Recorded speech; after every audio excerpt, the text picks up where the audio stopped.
Why buy a camera when you can just take pictures with your phone? A friend asked me this last week. He's not into photography, doesn't own a proper camera, but genuinely wanted to understand why I or anyone would spend hundreds or thousands of dollars on a camera and lenses when you can just take photos and videos with your iPhone. I gave him the typical photographer answer and talked about image quality, sensor size, dynamic range, interchangeable lenses, the experience of using a proper camera, the whole speech.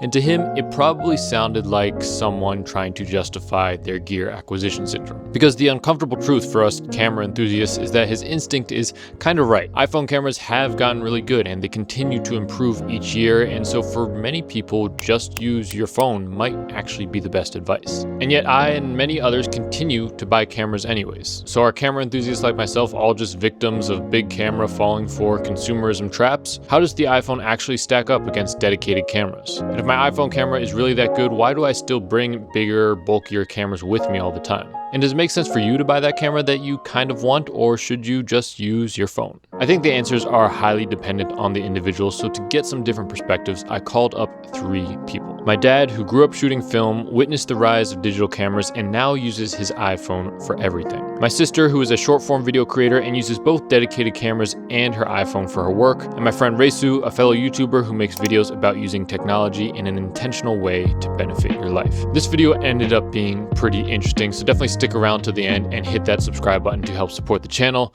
Let's get into it. So is the iPhone camera actually as good as people say it is? Well, the short answer is yes. The latest Pro models especially have gotten really good at both photos and videos. 48 megapixel raw photos means you can edit your iPhone photos in Lightroom to the point where in good lighting conditions they can compete with my Sony mirrorless camera. On the video side of things, starting with the iPhone 15 Pro, it can shoot Apple ProRes log video and 10-bit color, which means you can color grade the footage and get it looking pretty amazing. But I think the biggest benefits of the iPhone camera aren't actually found in the technical specs or image quality. So, what cameras do you own? I own the Sony ZV-E1 and the Canon EOS 800D and the Luna Ultra and the Sony ZV-E10, and I own a iPhone 16. I usually film with a Sony a7S III. That's like my main camera for my YouTube videos. And I also have like an FX3, Sony FX3 that I use for B-rolls. I also have like a A7C II. I also have like some smaller cameras. My film camera, which is a Olympus XA that I really like. And then I have a Sony RX100 from like 10 years ago. Which camera do you think you use most often just across all your days? Probably my iPhone. Yeah, I had to think about that for a second, and I think it's my iPhone, yeah. Because it's always with me. And it's lightweight, and I feel like in situations where I'm not going to bring around a huge camera, I typically will always have my phone on me. So if I want to take a photo or video something, I know I can use my phone for it. And the most is probably my iPhone. If I just think about the raw hours. By the time it was the 21st century, then the iPhone was what I used to take photos. I remember when I went on overseas trips, I had to decide, do I want to take my camera this time or not? And oftentimes I would say, I got so much luggage, so I'm not going to take my camera. And then I would regret it. Well, now, you don't have that.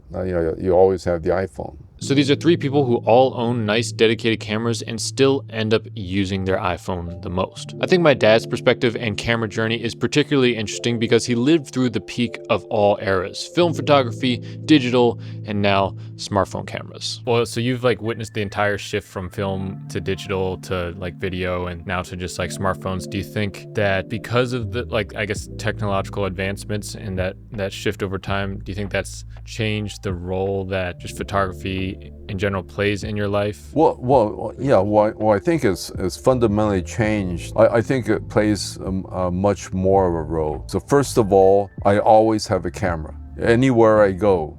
Yeah, because sometimes when you had cameras, you would come across something and you would say, "Oh, I wish I brought my camera. This is great. I wish I could have saved that." Well, that's not a problem now. You always have your phone, so you can always take a picture. The second thing is that you could just take so many pictures. Most of the pictures could be very bad, but out of 40 bad pictures, you might have one picture that's really superb. And that's just absolutely amazing. So, when you have professional photographers who are taking photos, of models or of landscapes, they use up rows and rows of film, and then before a photo gets selected for the magazine, they will review them, and maybe only 1 out of 100 photos they took will go in that magazine. You can do that now. You can take 100 photos of the same subject. It doesn't cost you anything, and you can find that one wonderful picture. And now the downside of it is that you've got so many photos, and you have to spend time decluttering that. And then I remember Nikon and Canon and other camera companies were going into digital, and they would say, how many pixels that they had, and I was just kind of amazed at those pixels. But then soon on the iPhone, the amount of pixels exceeded that. So they were sharper than the Nikon single lens reflex cameras that you might pay $1,500 for. And then when you were able to do all sorts of different things with lighting, the lighting thing, that's the other thing. It's just revolutionary, is that in the old days with the camera, you always had to worry about the flash. So if it's a dark image, you needed the flash. And so I had a flash attachment to the Nikon. But flash is very intrusive, and you have to be very careful, because the flash would do things like give you red eye of the person, or it just would not do the lighting very well, and it took a lot of thought. But now the iPhone has ways of just compensating for that. And so in terms of all sorts of different lighting conditions, you can take a photo. And then on top of that, you got all these gimmicks of these panoramic stuff, and then you can do a video. So you can do a video and a photo. So the versatility is just incredible. So as far as my own life, the film camera had basically become obsolete, for my purposes. But besides the main benefits of portability, ease of use, and unlimited photos, there are a few unique strengths of using the iPhone as your main camera that I often overlook. Firstly, it's durable. You could accidentally drop it in the toilet and it'll probably be completely fine.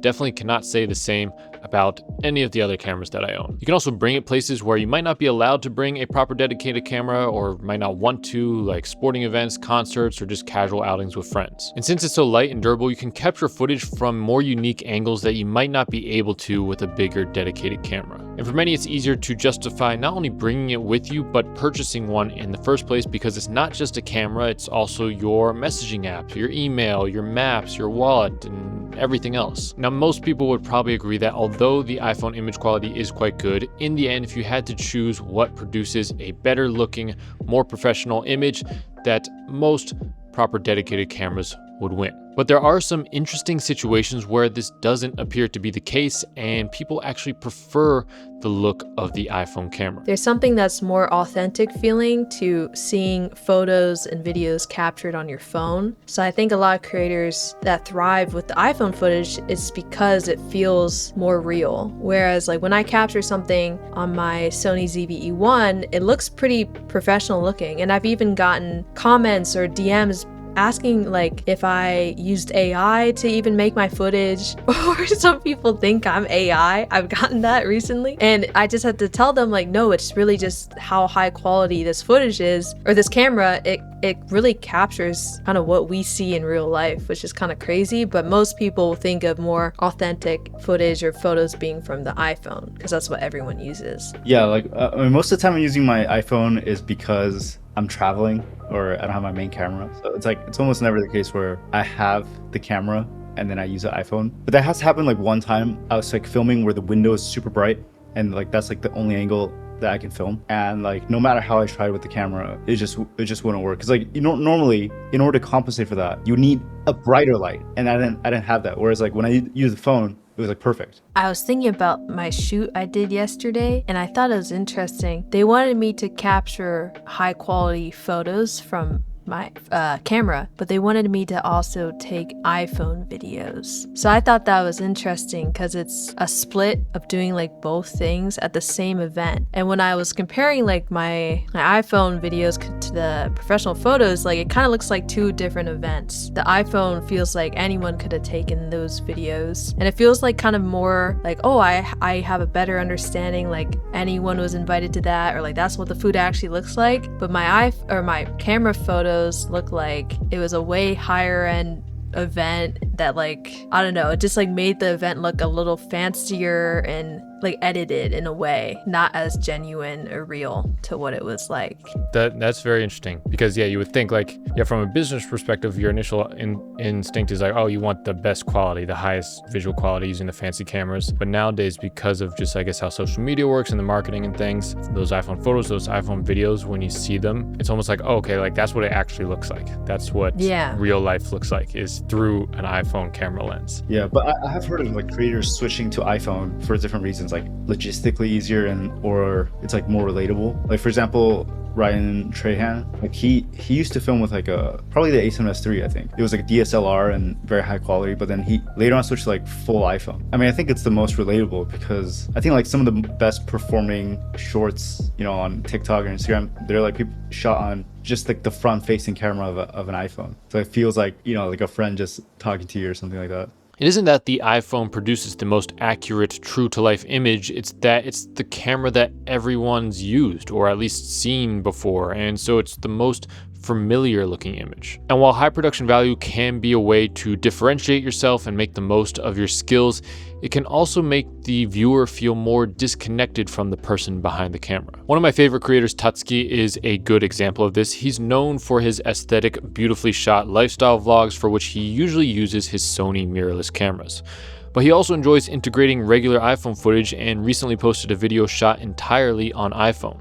It feels raw, relatable, and like you're actually there with him. And for any aspiring video creators, it's proof that if you develop your composition, lighting, storytelling, and editing skills, that you don't need a $3,000+ camera setup to make amazing videos. Now, despite all this, I recently added a new camera to my collection and picked up the Ricoh GR4, specifically so that I would have a truly pocketable camera with me at all times and still get superior image quality for photos. But the best iPhone Pro model with 1 terabyte of storage is still cheaper than this Ricoh, and to be honest, I think I'll probably still end up leaving the house more with my iPhone. So am I stupid or just financially irresponsible, or maybe a bit of both, or maybe none of the above? Let's flip to the other side of the conversation and explore the case for using dedicated cameras so we can see whether purchasing something like this Ricoh or any camera that you might be eyeing actually makes sense. But first, one more thought on the iPhone. So if you ask people why they still buy dedicated cameras, for many the answer isn't simply about better image quality,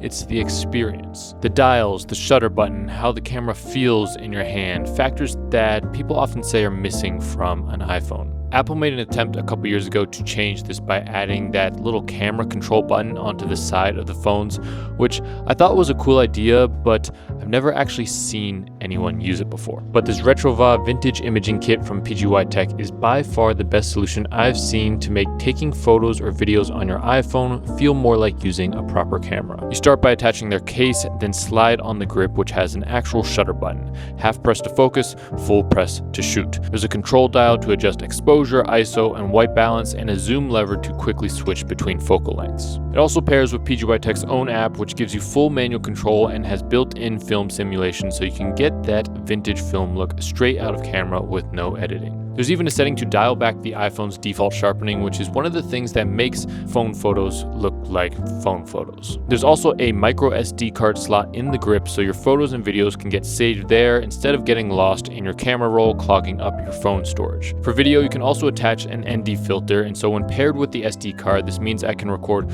full 4K 10-bit Apple ProRes RAW OpenGate video at 24 frames per second, which makes the iPhone into a legitimate option for either filmmaking or cinematic vlogs. If you want to go all in on mobile photography and filmmaking, you can even attach their telephoto lens, which gives you a focal length of about 235 millimeters, which is actual optical reach, not just a digital crop. And after using it for a while, it really does change how you shoot. I found myself being more intentional about what I capture than I normally would ever be with with an iPhone. And because of the grip, you just hold it differently. It's less awkward and it feels like you're taking a photo with a proper camera rather than simply tapping at a screen. If you want to make the most out of your iPhone and have it feel like a proper dedicated photo or video camera, click the link in the description and use my code to get 10% off PGY Tech's Retro VA Vintage Imaging Kit. Big thank you to PGY Tech for sponsoring today's video.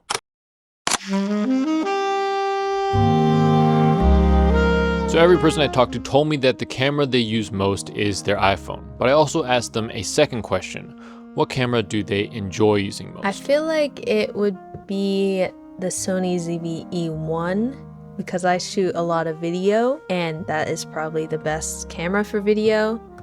And I think I'm just the most familiar with using it. Yeah, I mean the film is the most fun for sure. Yeah, especially like this one specifically, the XA, Olympus XA.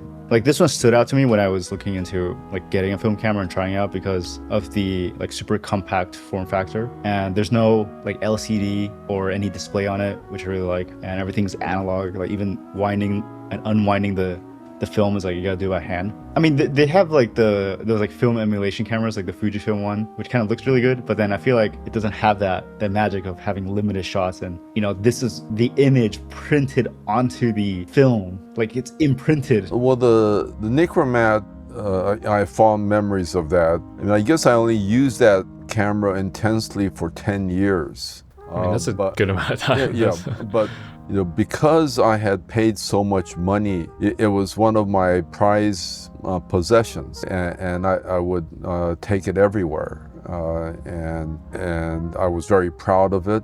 Here it is, you know, I've got this Nikon camera, and that was the time when, you know, I was really into photography. So though everyone, myself included, uses the iPhone camera a lot, no one seems to particularly enjoy the process or the experience of using it, and that's where I think the argument for dedicated cameras is still very strong. Now let's not get it twisted. As good as the iPhone cameras might be, if you know what you're doing, the ceiling in terms of the results that you can get with most dedicated cameras tends to be much higher. Whether it's low light performance, subject separation, dynamic range, sharpness, etc. But the question is, would that difference in quality between the iPhone and higher end dedicated cameras be enough to matter for most people? Yeah, like do you think if you switched all your videos from now on to just everything's with the iPhone, do you think it would matter at all? Would people notice? I mean, I think people would notice because, you know, I try to put effort into like B-rolls, and it kind of I try to get some like good shots with the B-rolls. I think people would notice because like sometimes I see creators film B-roll with their iPhone and it looks really bad. I'm assuming as a viewer, you would also have that kind of impression. Maybe you don't know how to like verbalize it. It's like, oh, that looks off. I feel like I would start to lose some followers because I think a lot of people follow me expecting kind of higher quality content. So if they saw me shoot iPhone, I would kind of blend in with so many other creators that just do iPhone footage. The main reason why I like to continue using professional cameras is because it like makes me stand out amongst all the other creators that can easily just use their iPhone. And I've even like noticed I've been able to grow a following because it's different. Like the content is more rare to see kind of someone using a nicer camera, and there's also like kind of a image that person kind of knows more what they're doing. They're more skilled with like maybe some gear, or they know like how to edit or color grade. It just looks more professional, and I think maybe the reputation of people that make cinematic content is just a little like, oh, okay, they know, or they're a little more skilled or something. At least that's how I view people like that. Bella seems to be unique in that sense, and this might not be the case for all video creators out there. If all of a sudden all like the content creators who just use their iPhone, if they switched to something like the ZV-1 and just used a proper camera, would it actually automatically like make their work better? I think if all iPhone creators suddenly tried to start using more professional cameras, I think a lot of them would stop making content because it's a little more difficult to learn. There's like a bit of a learning curve because it's not easy. It took me, I still don't know what I'm doing, but I had to start shooting like on auto before I even learned how to use manual, and then I didn't even get into color grading till years after buying the camera. So I feel like it took a long time to even make good content with it. So I feel like a lot of iPhone creators, they like making content because of how easy it is. It's just they gotta press a button, record, and then they're pretty much done.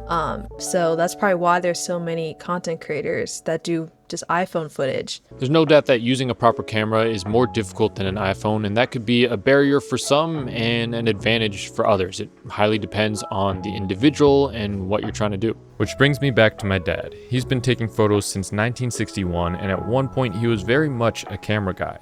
But after 30 years of film and dedicated cameras, he gave it all up when the iPhone took over. Okay, well, I remember that the first camera I ever got was one of these plastic Kodak Brownie camera, and I may have gotten that when I was like in the 3rd grade or 4th grade. But it's really geared towards kids. And so my first real camera I got when I was 11 years old, and my father gave it to me. He brought it back as a present when he came back from Vietnam, and he had stopped by in Japan, and he bought a lot of different things for the family as a gift, as omiyage. And I remember I received a camera, and I was really excited about it. The camera was from Yashica. So I used the Yashica all the way through high school, then through college, and until I went to Japan in 1974. And then in 1974,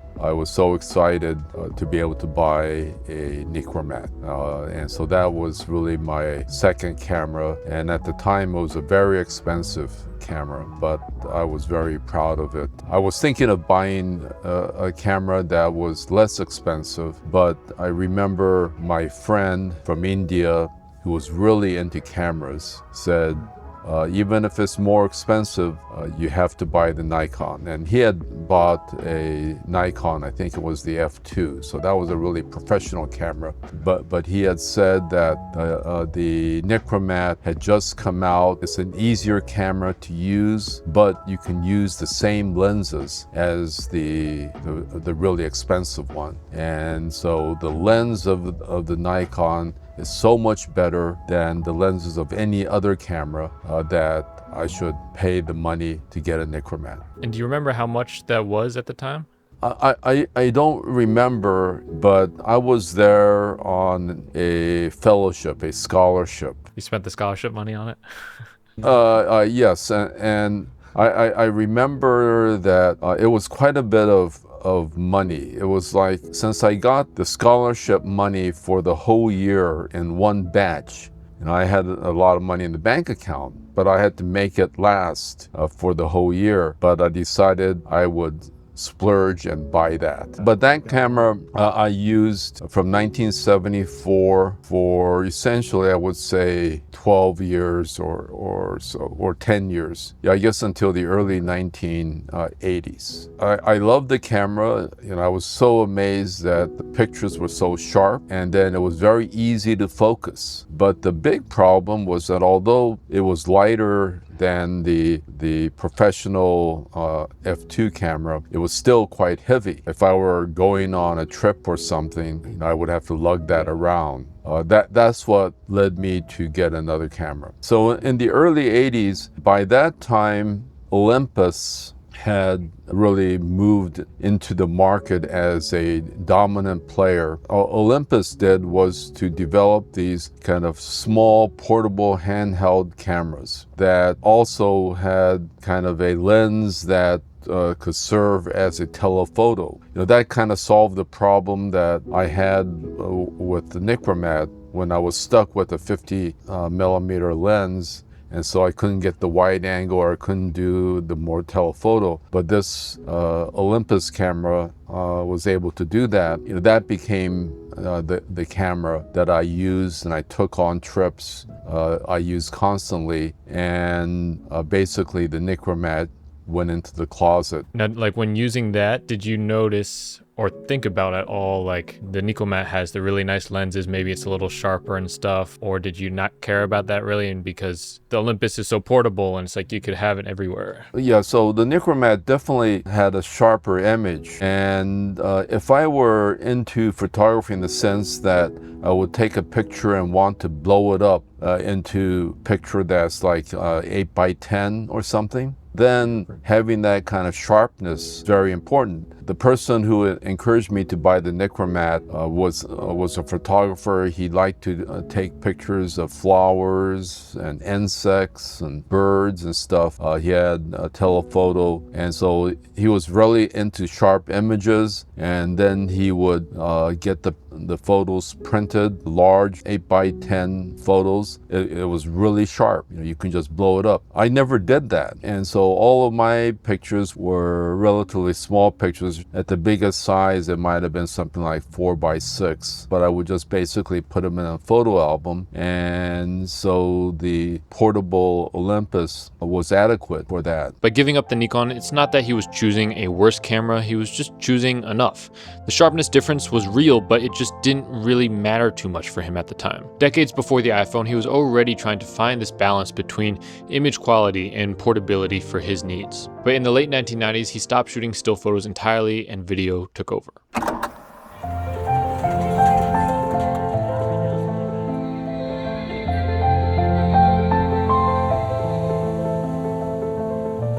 And so the next camera I got was the Canon, the digital video camera. So I got that when you were born, and I wanted to record you growing up. This was kind of a revolutionary technology. So it was digital, but it was using a digital tape. It was relatively inexpensive, and I didn't have to worry about development or anything. So I just went around taking pictures of everything. And I bought that handheld digital video camera from Canon right when it came out, so it was not very popular then. But I remember taking it to China, and so I started taking everything. Everywhere I went, I would be taking. Yeah, you were vlogging. Do you know what vlogging is? Yeah. So that was my first blogging. Anything to say here? I don't know. Don't know? Well, hi, Claire. Hi, Miles. Greetings This is from Mike at the bunch. Shanghai. Yeah. Puppy. Well, that's good. Jazz lovers, unite.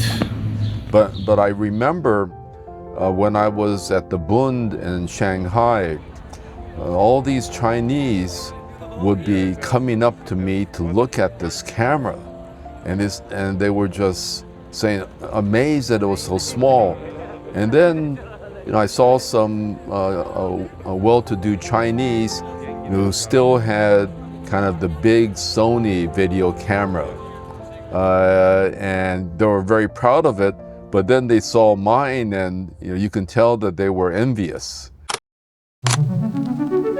Like, I remember when I first got an actual proper setup to film videos. Like, before I filmed videos on my phone, I had to learn how a camera worked and learn about ISO and shutter and even lighting. And I had the FX3 for like some years now, but I feel like I still have not mastered how to use it. And I think that that's one of the reasons why there's value in using like a dedicated camera, because you learn so much about how everything works. And I can appreciate so much more when I watch a movie or when I watch a YouTube video, what must have gone behind it. You've probably seen a lot of people do just using an iPhone challenge, right? And they can get it to look almost exactly the same as a professional camera. But I think that's a case where if you start off at a higher gear level, then you can use lower gear and kind of match it because your taste is developed. But you kind of see the same thing with I play guitar, and you kind of see the same thing with guitar, where a lot of people they'll start playing guitar and they'll buy a cheap guitar. But then when you just start with a cheap guitar, it's really hard to get good because it's really hard to play it.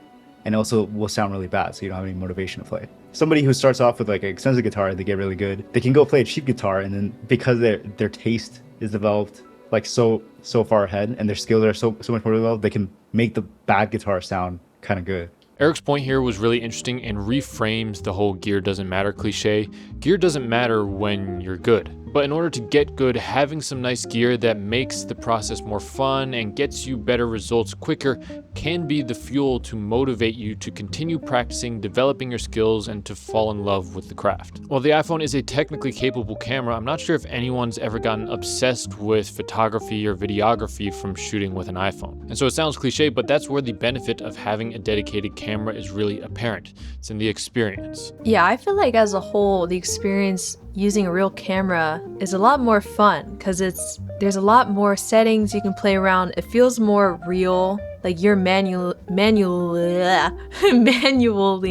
changing how the image or the video will turn out. And there's something about just holding like a physical camera. That feeling is just so much better than pressing a button on a screen. I feel like a good comparison would be like reading a physical book compared to reading on your iPad. Like a lot of people, could just read a bunch of books on their iPad, their iPhone, and just have like so many stored there. But a lot of people would prefer having a physical copy because there's something that you just can't beat about that. It just feels way more real. And I feel that way about shooting on an actual camera. It just feels like I'm actually more present with it, and I have to consciously think harder about like, oh, I need to get good footage on this, and like, what do I need to do exactly to get a good photo or a video? Whereas the phone, it's just like, take out, press button, like whatever. But there is like some magic, I think, that dedicated devices, or especially like dedicated cameras, has that the phone is not really able to capture. I mean, for example, like if it's not a camera, when it comes to like something else, like a dedicated reader, like a book. Like a book is essentially a dedicated thing. Dedicated like reading device is a book. It's a dedicated reading device with no batteries. And only fully analog reader. One thing. Yeah. It's really inefficient for space. Yeah. But there's like a magic of like reading a book, that has a nice cover. Right. You can write notes in it, pages, like maybe the author signed it. Smell the mustiness of the old book or something. Yeah, versus just reading a book on your phone. Like sometimes I do read books on my phone, but I'm so much more likely to give up on the book on my phone.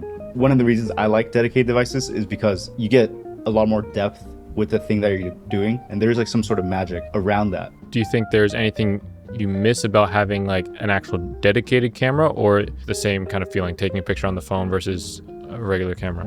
It's probably that feeling, but I don't miss it. I've sort of forgotten what it was like. But as you know, I like analog music, vinyl LPs, and so I enjoy the tactile thing of dropping the tone arm and the needle on the record, and then hearing the music come out.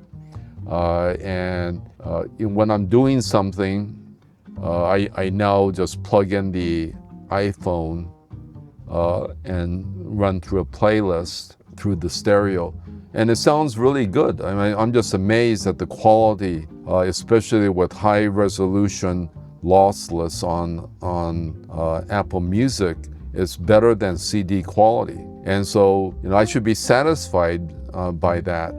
But it's a totally different experience when I put on the record, because then it means that, that record's going to play to the end for, be about 18 to 20 minutes, and that I should sit down and listen to it, listen to the music. And so you focus on it. So I think that's the point that you're making, that if you've got a camera, then you're really focused on photography, and you got all these buttons and things, and so you feel like you're much more in control. The friction that comes with more technically primitive or complex approaches to photography, videography, or listening to music isn't a bug, it's a feature. That friction is the whole point. While my dad might have forgotten what it feels like to use a film camera, he still is getting that analog, nostalgic connection with the art through listening to music on vinyl or reading physical books. And whether you find joy in the old or the new seems to vary a bit depending on what you started with. I know a lot of younger people like me who grew up with digital cameras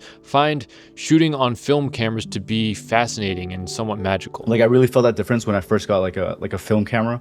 There was like a massive difference between taking photos on my phone and, actually having a film camera where you have a limited amount of shots, because you have a limited amount of shots, then you're more careful about the shots you take.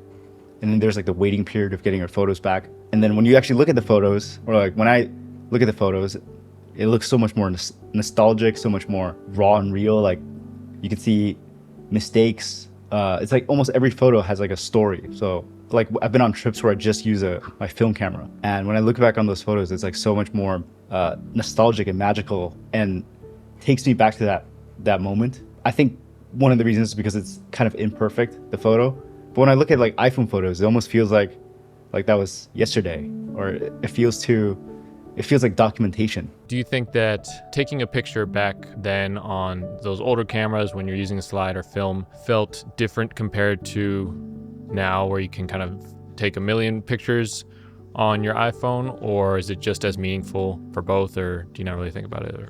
Well, it's meaningful in different ways. The thing with taking the film camera photos, whether it's for making prints or slides, is that it's costly. So you might get a 36 exposure film roll, and then you would have to get it developed. And so you can't go and just take pictures randomly in great succession. But for someone like me, when you're going to take a picture, you have to be very careful that this is the picture you want.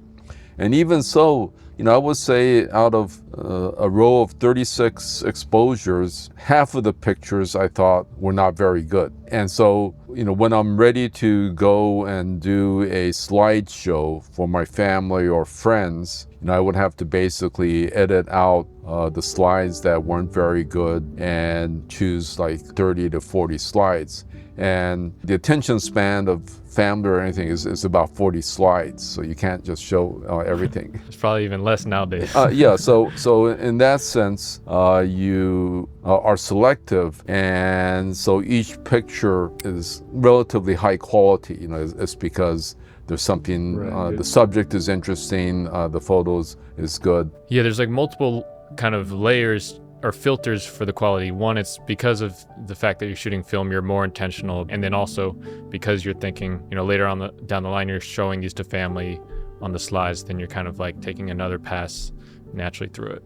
But that tradition of slideshows, I look back with a certain amount of nostalgia. Back then, you had television, but you didn't have videotapes yet. And so this was a form of kind of family entertainment and bonding. After dinner, you cleared the table, and then it was time for Mike's slideshow of his recent trip. And then you would go through the slides, and then my family would say, well, who's that, or where's that? And you would explain it. And so this was a way of bonding with the family. Listening to my dad talk about what it was like to go through photos back in the day and send them around to your friends and family was pretty cool, to be honest.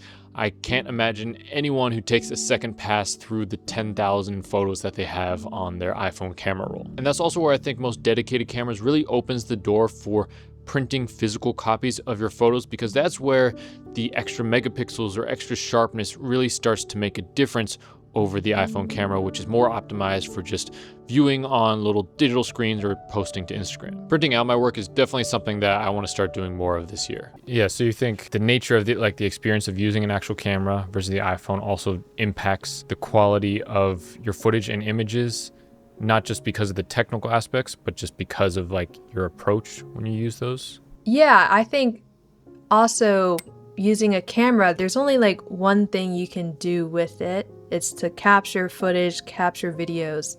So you I feel like I'm more focused in on just the art of photography or videography when I use it. Whereas an iPhone, you can do so many other things on the iPhone. You can text people, call people, search the internet, and just get distracted. But I think because a camera is just made for kind of one thing, I feel like, me at least, I'm more focused and actually willing to use it the best I can. I think it's really underrated to have dedicated devices because they're not all connected to each other, and you can like, you know, choose to just bring one and go out. Like I don't always have to like bring my like phone, for example, because I have like a camera and I have like a book. I personally find it genuinely hard to be really intentional about what I'm shooting with an iPhone. Unless you have something like PGY Tech's vintage imaging kit, there's no buttons and it doesn't feel like a camera in your hand, and you sort of just end up snapping away without thinking too much. And I know for me that usually leads to worse results, not because of the technical image quality, but because of my behavior when using a smartphone camera. But that might not be the case for everyone. It's interesting because nowadays it seems like there is a big movement towards people wanting to have more pocketable, smaller cameras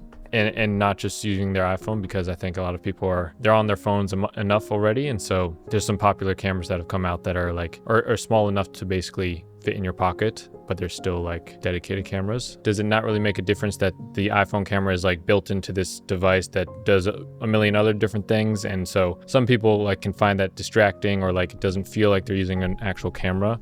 Yeah. Well, I think the difference is that I'm old enough so that I didn't grow up with the iPhone. And so, you know, although there's no question that I use the phone a lot, I don't think I'm addicted to the iPhone. Right. So it doesn't seem like, you know, I need to be liberated from the iPhone. I mean, it's just a tool, and so if I can take pictures of it, it's good. So I don't need another device, you know, just to take photos. For my dad, when digital cameras and especially the iPhone came along, it was genuinely life-changing, because he came from shooting 36 shots per roll, having to pay money and wait a week to see your photos, to now unlimited photos, always having a camera in your pocket, and no cost per shot. For him, switching to the iPhone camera wasn't a compromise, it gave him freedom. For me, it's the opposite. I've been alive longer with smartphones than without smartphones.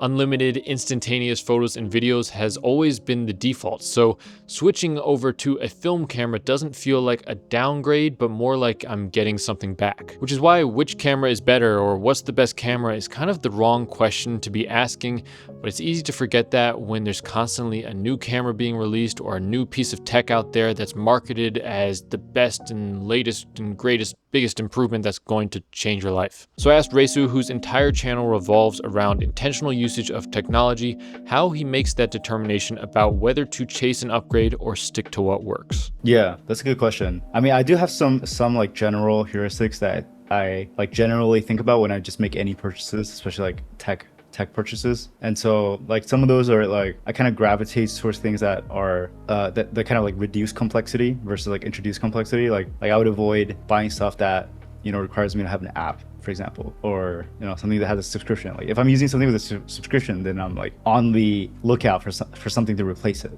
Like there is like this trap that people fall into of like, you know, there's this the next thing is better. Or you keep trying to find the better thing, and then it's like you waste a lot of time and money. But I mean, at least for me, like I find that when I find something that I like, I don't have that like continually, you know, trying to find the next thing. So like I made a video about like the stuff that I use, like buy for life stuff, but you know, a lot of stuff I use for like 10 years. Like the e-reader that I use now, I use it for like 3 years, and the one before that was like a Kindle, and I use it for like 10 years. So I mean, the e-reader now that I use, like there's like new ones, but I haven't like, you know, upgraded because it just seems like the same thing. With all these upgrades, they maybe are technically better, but then it's like you have to, I guess, distinguish between whether that improvement is like an actual meaningful one or just like they're kind of making it seem like it's a meaningful one. Because like Apple always makes the latest iPhone, they like always find some creative way to make the new iPhone sound like it's some game-changing improvement. Yeah, I guess like when it actually is game-changing, then it's like really obvious. Like I mean, I think Apple releasing like Log,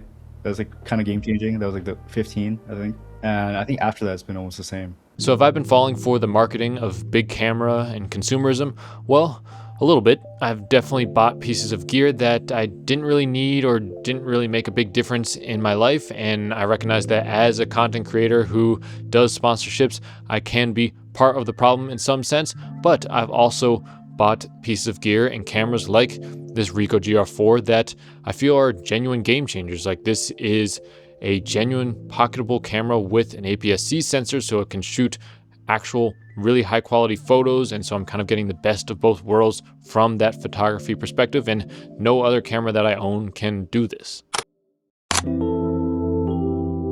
Who do you think would actually benefit from buying a dedicated camera? Doesn't necessarily have to be as fancy as the ZV-1, but just any sort of dedicated camera, versus who does it make sense to just continue using their iPhone for pretty much all their photos or videos that they take? I feel like people that are more interested in kind of improving their skill set with taking photos and videos, they're into like editing or just getting higher quality images. I feel like picking up a camera makes sense for them, because the iPhone, there's only so much you can do. And I think the iPhone's perfect for people that just want to capture a moment, but they don't really care about, you know, the colors or the framing or all the little tiny things that a lot of photographers or videographers really care about. So I think it's a difference of like really wanting to get into like the hobby of photography and videography versus just like wanting to capture any moment. I think from a utilitarian perspective, definitely the phone is going to be the best option, because there's nothing that you have to fiddle with just for it to work. And I think like most people, they just want to not necessarily like have this hobby of taking photos. They just want to have photos at work and not have to like worry about exposure and lighting and stuff like that, which like you do have to think about if you're filming with a regular camera. Well, I think the person that should get the dedicated camera is someone who really is serious about photography. And so it's not just the casual person to document where they're going, but you know, they actually have the intent of taking good photographs. I mean, I don't know what the technology of these dedicated cameras are now, but I imagine that it can do things that the iPhone can't do. And so if you're willing to do that, then I think it makes sense to invest in a camera and lug that equipment around. But just for the casual person, yeah, I'm not sure whether one needs to do that, because the iPhone can do so much these days. So after having these conversations, I feel like I've clarified my own thoughts about shooting everything with your iPhone versus buying a dedicated camera. And so if anyone asks me in the future, here's my answer. Just using your phone is probably the right call for you if you simply want to remember what you did with no friction and maybe share it easily with friends and family. You're documenting a life that you're busy living, and you're more concerned about experiencing the moment than capturing it. Or maybe you're a video creator who wants that raw, unproduced look on purpose, because that's kind of what reads as real and authentic right now. Or if you're limited on funds and space and you just want one device that can do everything and you can't justify spending the extra money on a camera or carrying an extra camera, then you're probably better off just sticking with your phone. But I think investing in a dedicated camera, which doesn't have to be expensive, by the way, there's plenty of budget-friendly, great dedicated cameras out there, makes the most sense for you if you want to actively get better at the craft of photography or video, similar to how you would get better at a sport or an instrument or any hobby. You want to differentiate yourself if you're making content, for example, in a world where everyone is shooting on an iPhone camera. Using a proper dedicated camera and learning those skills can be a way to stand out. Or maybe you're in it for the experience and not just the file. You want to enjoy the 20 minutes spent editing photos, scanning a negative, and color grading your footage rather than simply acquiring a JPEG file. Or maybe you want a reason to leave the phone behind, get outside, and explore the world outside of the internet for a change. And of course, if you have the budget to buy a dedicated camera, I'd say go for it, although you can definitely get most, if not all, of the benefits from buying a more budget-friendly, cheaper camera. It doesn't have to be the latest and greatest option out there. I personally fall more into the dedicated camera side of things, if you can't tell from my YouTube channel, but I do enjoy using both very regularly. I think what really matters at the end of the day is your intention, and I do think that using a proper camera forces you to be more intentional. And I'm personally a big fan of that because, not to get too deep, but I think a lot of modern life now is just designed to be consumed passively, fueled by algorithms, and if you're not careful, life will just kind of arrive at you and you'll sort of just forget that you had any control in the first place. And it might seem insignificant, but I do think that being more intentional about something as simple as what you take a photo or a video of could lead you to being more intentional with other parts of your life, which could have an even greater impact. If you made it to the end of the video, thank you so much for watching. You are really a real one, because I'm expecting this video to be kind of long, and it's a different format from what I usually do on this channel, but it was a lot of fun to make. So hopefully you got something out of it as well. And if you're interested in how I color grade or any of my presets for editing photos or videos, check out the links in the description, and I will see you in the next one.